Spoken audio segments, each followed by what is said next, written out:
Welcome to CSAI Think Tinker Learn. This is part of my System Design Essential series. The goal here is to give you a solid mental model of system design topic. We are breaking down key value stores, TTL, and eviction today. This is a concept first introduction to help you build your system design foundations quickly. If you want to see any deep dive on the trade-offs or a specific case study, let me know in the comments. Before we dive into the engine, please hit that like button, share this video, and subscribe to help the channel grow. Let's get started. To understand a cache, don't just memorize definitions. Look at the machine. A production grade cache is essentially a hash table fighting a constant war against time and memory limits. It has three core components: the engine, which delivers O1 speed for reads and writes, the clocks, which manage the natural lifespan of data via time to live, and the valve, which handles memory management. It's not a static shelf. It's a dynamic system that must decide who lives and who dies when space runs out. The engine room is built on hash tables. A hash function maps your key, like session 42, directly to a bucket index, delivering that signature O1 speed. However, there is a major pathology: resizing. If a table gets too full, it has to grow, and traditionally, this freezes the server. Production systems like Redis fix this with incremental rehashing, maintaining two hash tables simultaneously during a move to ensure zero downtime. Without this, your high performance cache becomes a massive blocking bottleneck. We categorize KV stores into two physical foundations. The sprinters are in the memory stores like Redis and Memcached. They are blazingly fast but volatile. If the power goes out, the data is gone. The marathoners are disk-backed systems like DynamoDB or RocksDB. They are persistent and can handle data set much larger than your available RAM. Know your tools. You wouldn't use Memcache for permanent storage, and you wouldn't use DynamoDB for sub-millisecond session cache. Enforcing time to live is harder than it looks. Checking every single key every millisecond would melt your CPU. Instead, production systems use a two-clock pattern. First is passive expiry. The system only checks if a key is expired when you try to get it. It is cheap, but risks tail data lingering in RAM. Second is active expiry. Background sweeps periodically sample and delete expired keys. This combination is a golden distributed system pattern: lazy evaluation plus proactive background sampling. The ultimate bottleneck is memory pressure. Fast memory is finite. When you have 10 GB of RAM but 100 GB of data, the system hits a max memory ceiling. This is the core engineering tension of any cache.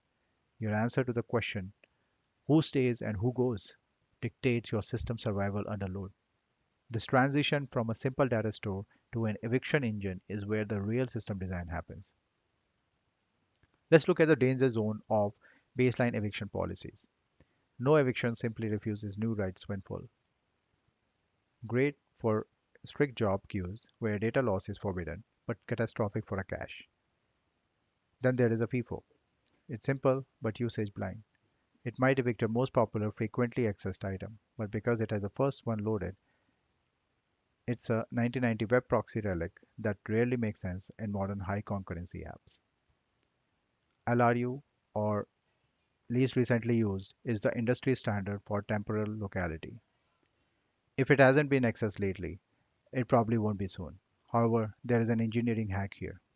A true LRU requires a global linked list, which is too expensive to maintain at scale. Instead, systems use approximate LRU. They sample 5 random keys, check their timestamps, and evict the oldest of the sample. This yields about 95% accuracy for a tiny fraction of the CPU cost. LFU, or least frequently used, solves the viral event problem. Imagine a tweet going viral in 2018. It gets 10,000 hits.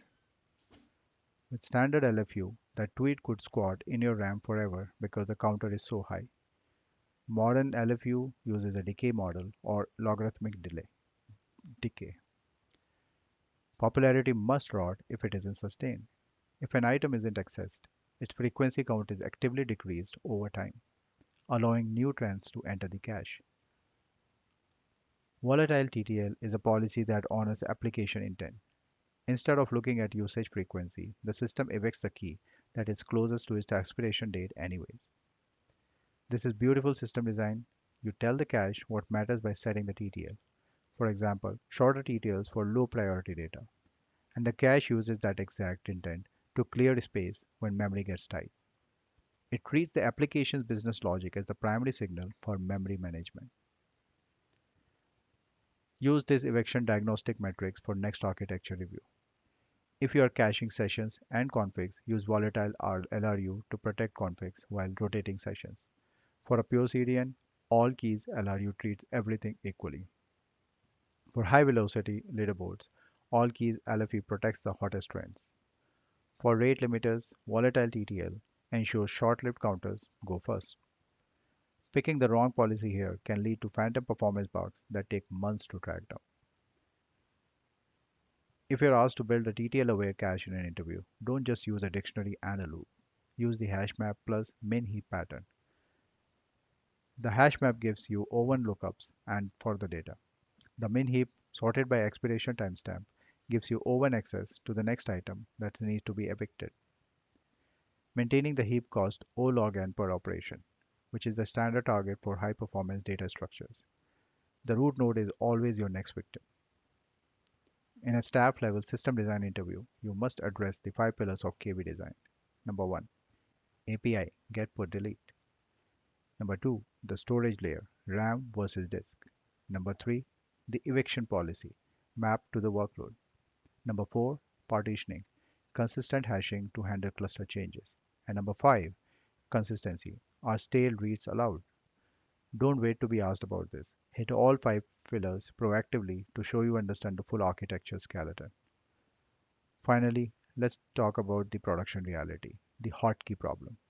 This happens when a celebrity causes millions of requests for one exact key, bypassing all your load balancing and crushing a single shard.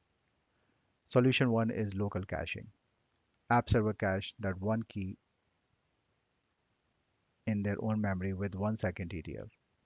Solution 2 is key sharding. You write identical values to key shard 1 and key shard 2 and randomize the reads. This is the critical path for surviving a massive spike. The paradigm shift is this. A cache is not just a static shelf. It is a precision managed forgetting machine. Your goal is to remember the right things, just long enough and as cheaply as possible, and forget the rest gracefully. Now I have a question for the community. Have you ever experienced a cache stampede or a hotkey outage? How did you solve it? Was it through key sharding or a change in the eviction policy? Let us know in the comments. If this helped you, please like, share, and subscribe to CSAI Think Tinkle Learn. Check out the site for more essentials.